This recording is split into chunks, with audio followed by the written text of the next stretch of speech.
नमस्कार जी, उत्तर प्रदेश उत्तराखंड देख रहे हैं आप। आपके साथ मैं हूं दिव्या तिवारी। चलिए सुबह 10 बजे के बुलेटिन की शुरुआत करेंगे आज की अहम खबर के साथ। यूपी में नगर निकाय की जंग की शुरुआत हो चुकी है और आज से दूसरे चरण के लिए नामांकन की शुरुआत होगी।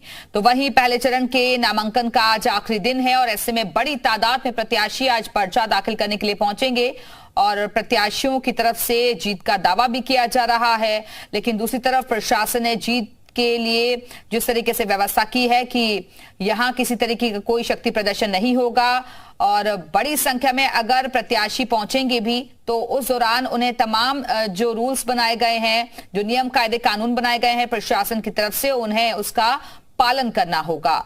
लगातार जिस तरीके से जो राजनीतिक पार्टियां हैं अपनी अपनी जीत का दावा कर रही हैं, अलग अलग फैक्टर्स को ध्यान में रखकर इस बार कैंडिडेट अनाउंस किए गए हैं और हर पार्टी के अपने जीत के दावे हैं। लेकिन कड़ा मुकाबला बीजेपी और समाजवादी पार्टी के बीच ही नजर आ रहा है और शहर की सरकार जिसमें बीजेपी हमेशा से ही मजबूत स्थिति में रही है, 2024 के सेमीफाइनल के तौर पर भी इस चुनाव को माना जा रहा है। ये हम आपको बाकायदा प्रत्याशियों की सूची भी दिखा रहे हैं क्योंकि हर राजनीतिक पार्टी ने पहले फेज के चुनाव के लिए प्रत्याशियों की सूची जारी करती है और कहां-कहां से किसे टिकट दिया गया है ये हम आपको बता रहे हैं। ग्राफिक्स के जरिए मेयर के प्रत्याशियों की भी घोषणा कर दी गई है और इसको जारी करने से पहले तमाम माथापच्ची चली, मंथन किया गया, रणनीति तैयार की गई, फिर सारे समीकरणों को देखते हुए ही नामों का ऐलान किया गया है। लेकिन दावे हर पार्टी के अपने अपने हैं। देखना होगा कि जनता किस पर भरोसा करती है क्योंकि खासतौर पर इन चुनावों में लोकल इश्यूज जो होते हैं, जो लोकल मुद्दे होते हैं, वो जनता के बीच ज्यादा हावी दिखते हैं। प्रत्याशी लोगों की पसंद बने हुए हैं तो कहीं मुद्दे आधार बनाकर लोग वोट के लिए तैयार हैं। तो यूपी में निकाय चुनाव की जंग तेज हो चली है और जिस तरीके से विधानसभा चुनाव में बीजेपी का परफॉर्मेंस अच्छा रहा, बीजेपी के बारे में कहा भी जाता है कि किसी भी चुनाव को वो हल्के में नहीं लेती और पूरी ताकत के साथ मैदान में उतरती है। उधर समाजवादी पार्टी के भी अपने दावे हैं। समाजवादी पार्टी को पूरा भरोसा है कि परफॉर्मेंस विधानसभा चुनाव से और भी ज्यादा बेहतर रहेगी क्योंकि इस चुनाव को एक तैयारी के तौर पर 2024 के मद्देनजर भी माना जा रहा है। दिशा और दशा यहां से कम आगे के चुनावों के लिए मिलेगी, इसलिए समाजवादी पार्टी को भी पूरा भरोसा है। और इसी खबर पर और ज्यादा बातचीत के लिए सीधे रुख करेंगे अपने सहयोगी का। लखनऊ से हमारे साथ हमारे सहयोगी नीतीश पांडे इस वक्त जुड़े हुए हैं। नीतीश, नगर निकाय की जो जंग है उसकी शुरुआत हो गई है और पहले फेज का जो चुनाव होना है उसके लिए आज नामांकन दाखिल करने का आखिरी दिन है। फिलहाल क्या प्रतिक्रियाएं वहां से मिल रही हैं, किस तरीके से इस बार के चुनाव को लोग देख रहे हैं? देखिए, इस बार के चुनाव को खासतौर पे अगर बात करें तो विकास के चुनाव से जोड़कर देखा जा रहा है। जिस तरह से शहर की सरकार का हम जिक्र कर रहे हैं और आप देखिए यहाँ पर जो बीजेपी की प्रत्याशी हैं वो अब मुलाकात का सिलसिला, यहाँ पर जब से जो प्रत्याशी हैं उनकी घोषणा हुई उसके बाद जो बड़े पदाधिकारी हैं उनसे आशीर्वाद लेकर और उसके बाद नामांकन पत्र दाखिल करेंगे। तो आज जिस तरह से नामांकन पत्र दाखिल करने का आखिरी दिन है उस तरह से आप देखिए यहाँ पर जो लखनऊ महानगर के जो अध्यक्ष हैं उनसे मुलाकात का सिलसिला यहाँ पर जारी है और हम आपको तस्वीरें भी दिखाएंगे। आप देखिए यहाँ पर जो मेयर पद की जो प्रत्याशी हैं वो यहाँ पर पहुँची हुई हैं अपने जो वरिष्ठ पदाधिकारी हैं उनसे आशीर्वाद लेने के लिए और इसके साथ ही हम इनसे बात भी करेंगे। पहले जो पदाधिकारी महानगर के हैं उनसे भी बात करते हैं। तो सर, जिस तरह से ये पूरा चुनाव इस बार शहर की सरकार का कहा जा रहा है, काफ़ी चैलेंज बड़े हैं, लेकिन मुद्दे क्या, विकास या फिर उसके आगे भी? हम सब जानते हैं पूरा देश और उत्तर प्रदेश माननीय प्रधानमंत्री मोदी जी के प्रेरणा से और माननीय मुख्यमंत्री योगी आदित्यनाथ जी के नेतृत्व में लगातार विकास के रास्ते पे आगे बढ़ रहा है।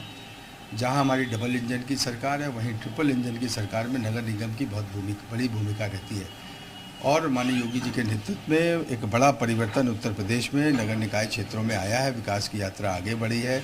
आपने देखा जिस प्रकार से लखनऊ ने अभी इन्वेस्टर समिट हुई थी, किस प्रकार का लखनऊ लग रहा था। सभी देश विदेश से लोगों ने आए हुए लोगों ने कितनी प्रशंसा की। यही दिखलाता कि किस प्रकार से लखनऊ के महापौरों ने, भारतीय जनता पार्टी के महापौर ने किस प्रकार से काम किया है। यह विकास की यात्रा इसी तरह आगे बढ़ती रहे। यानी हमारी प्रत्याशी सुषमा खगरवाल जी इस बार प्रत्याशी बनी और आज नामांकन का अवसर है। सुषमा जी से भी हम मिलवा देते हैं दर्शकों को, आप देखिए, और आज इनकी खुशी भी सामने दिखाई दे रही है। लेकिन सुषमा जी एक चीज जानना चाहेंगे, जनता के बीच आप जाएंगे, कहा जा रहा है कि एक लंबा चुनावी अगर बात करें तो पार्टी स्तर पर आपका करियर है, तो किन मुद्दों को लेकर खासतौर पे? मैं जनता के बीच अपने दोनों सांसद माननीय रक्षा मंत्री जी माननीय कौशल किशोर जी और अपनी मेयर माननीय संयुक्ता भाटिया जी का जो विजन था, जो सपना था कि हमको क्या करना है लखनऊ में, उन्हीं काम को लेकर के मैं जनता के बीच में जाऊंगी, उसी को आगे बढ़ाऊंगी। चेहरे तो बहुत सारे, लेकिन इस बार कई जगहों के कहा गया कि जो टिकट भी बदले हर चीज, तो इस बार जो जनता है वो खासतौर पे मुद्दों को प्राथमिकता दे रही है, ऐसा कहा जा रहा है। तो जो आपके मेयर प्रत्याशी हैं, इनको क्यों चुना, क्या ऐसा लगा, क्या रहा? देखिए, भारतीय जनता पार्टी में आप सब जानते हैं कार्यकर्ता ही चुनाव लड़ता है, कार्यकर्ता ही लड़ाता है। तो ये इस बार भारतीय जनता पार्टी ने सुषमा खगड़वाल जी, जो लंबे समय से संगठन में काम कर रही थी, महिला मोर्चे की अवध क्षेत्र की अध्यक्षा रही, प्रदेश कार्य समिति सदस्य, एक लंबा अनुभव है इनका राजनीतिक, पार्टी ने इनको अनुभव दिया। और जिस प्रकार से इन्होंने कहा, हमारी बड़ी लोकप्रिय महापौर आदरणीय संयुक्ता भाटिया जी, उनका एक विजन था लखनऊ की, उनकी विकास की यात्रा को लेकर आगे जाएंगी।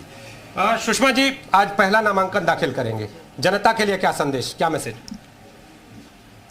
कितने बजे नामांकन दाखिल करने जाएंगे?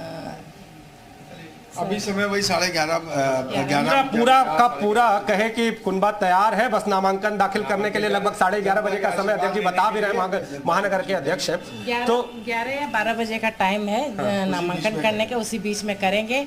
और नामांकन करने के बाद जनता को संदेश देना कि मैं आपके आशीर्वाद लेने आपके पास आ रही हूँ और आपके आशीर्वाद से ही मैं आगे चलूंगी। सड़क, बिजली, पानी, शिक्षा, स्वास्थ्य, ये बातें कही जाती हैं और शहर की सरकार का एक बड़ा कार्य कहा जा रहा है, लखनऊ को लेकर भी है। तो लखनऊ में कौन सी समस्याएं आपकी प्राथमिकता पे होंगी? आप ये देखिए कि जब से हमारे माननीय रक्षा मंत्री जी सांसद बने हैं 2 बार से, कितना काम हुआ है, रोडों का कितना जाल बिछा है, इससे पहले कभी था?